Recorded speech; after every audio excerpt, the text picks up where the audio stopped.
the Norm Smith medal. Common medal. Brownlow medal is Jimmy Bartell. Matthew Lloyd. We didn't turn up to play at the level that we have for, basically the whole season. And for us, there was bits of everything. That's why we got beat badly, probably. It wasn't just one part of the team or the way we played that broke down. We lost stoppage. We weren't able to execute going inside our forward 50 well enough. They were. We weren't quite as clean around the ball. We didn't fend quite as well as we have for a long period of time, and we certainly didn't use the ball as well as we have. Today we were beaten badly. We love every challenge that comes our way. We're sitting on the top of the ladder for a reason, so important to bring the A game because we're coming over there and we're going to give it our best. How big is the gap, Jimmy, between Collingwood and the rest of the competition? We're going to look at that in the Medallion Club first. Port Adelaide and Collingwood. What a game we're going to get on Saturday night. And they were disappointing against Carlton, the Port Adelaide Football Club. And it started with the aerial duels, Jimmy, and I just thought they were poor at both ends of the ground. So this is in their attack. Todd Marshall had to be better than that. And it's early in the game, and when moments like this happen, it can really break your spirit and your confidence. Yeah, it doesn't allow all these small forwards. Look at them trying to charge in. They just want an opportunity. And that's your frontline pressure, which allows your mids and your defenders to get in and defend behind it.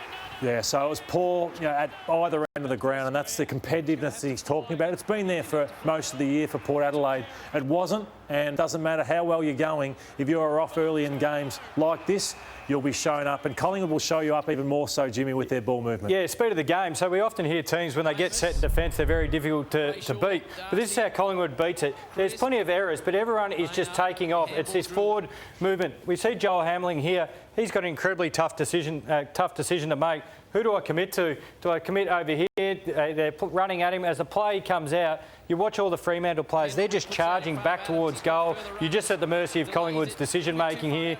They make the right decision and a quality finish from Ash Johnson. We'll see in the next edit coming up. This is Jordan De Goey over here on young Johnson. It's a good lesson for him. And then we've got Luke Jackson here. He just goes through the motions. And also, we've got watch Joel Hamling, who's on Elliott. He feels pretty safe at that point. So let it play out as we go here. De Goey, as Darcy Moore makes a quick decision, just gets on his bike. He runs away from Johnson. Jackson's just jogging through the middle of the ground, not paying much attention. Look at these poor Fremantle defenders. They've just got their back to goal and just hoping on a skill error because Elliott gets out the back. And that's how you get easy goals. Look how close he is to have that shot. So if you are not a lead in your pressure, within 10 seconds, that ball is going over your head in a Collingwood goal. And this is the pressure, though, that's been at their best for 13 weeks up until the weekend. So this Port Adelaide at their hungry best. No one should forget this night against Geelong, Jim, and they must bring that against Collingwood. Yep, straight in the face. You want to force Collingwood to kick long, slow down the line. At least give your defenders an opportunity and then to rebound off the back of that. So I think Kenny Hinkley will look at the positives and just put that down to maybe we're a little bit vulnerable, had a few changes. They'll get maybe a few players back, Jim, and they're better than what they were against Carlton. And Lloydie, they're up against a guy who is described as the competitive beast by his coach, and you love this play. Yeah, there's one play I want to show, and then I want to show my play of the year so far. So this is Maynard in the first 3 minutes. He makes a statement for his team, so that was good. But this, to me, is the play of the year. So the fist, the spoil, he comes up at the first player, goes to the second player, and then smothers there.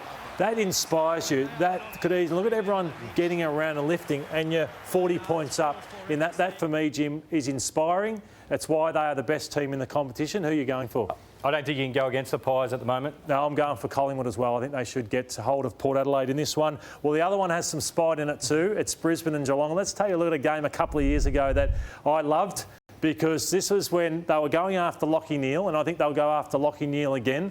The coach got out there. There was a bit of to and fro between Lachie Neale and the coach. I think something was said to the coach.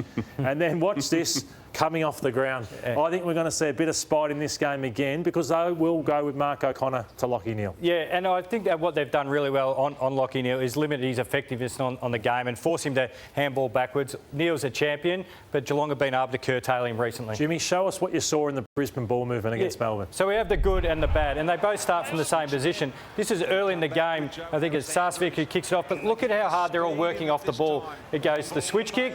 It's not on. Melbourne are forced to push all the way across. This will be Geelong on the weekend. It's not on, but keep the ball moving. And we look up here. This is good work rate from Hipwood, and then off the back of that, players are able to lengthen up the ground. We see Jasper Fletcher, the nearest one, and Ashcroft, the two young Tyros there pushing forward, and it finishes in an excellent goal from Ashcroft. But that's good ball movement for Brisbane. You've still got to work hard, even though you're in slow possession, as it's called. And then we highlight, this is deep in the game. Wilmot kicks it off here. No movement. No one's moving around the ground. Gunston's come back. They're just stopped dead. You can't find the free mark, and you bring the opposition into play, and they're able to outnumber you down the line. And we saw Max Gawn do that late in the game. Yeah, so you're spot on. They can't afford to play safe at any stage against Geelong, and they did so much right, Brisbane. But this is the first 14 minutes of the game. It was 4-1 against to no score.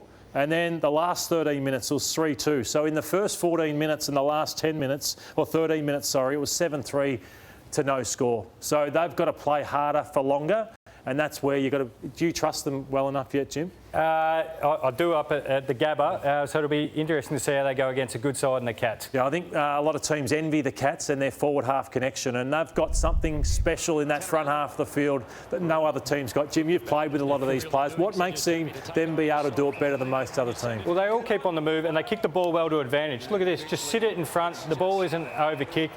It doesn't have to be the perfect kick. Look, this is Reece Down, the big ruckman. Just lob it in front of Tom Hawkins.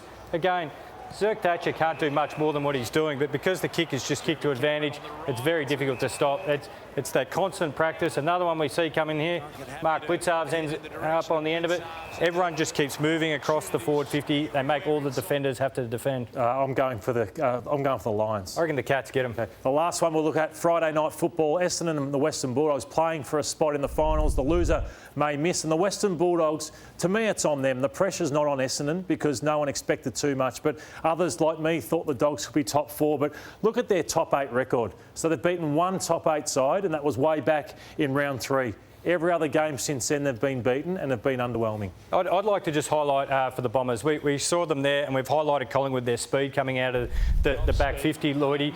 This is Ridley. I reckon he's absolutely fantastic as a rebounding defender, but this is a bit slow. They've got some great players behind the ball. That was Merritt before he wrapped around the back.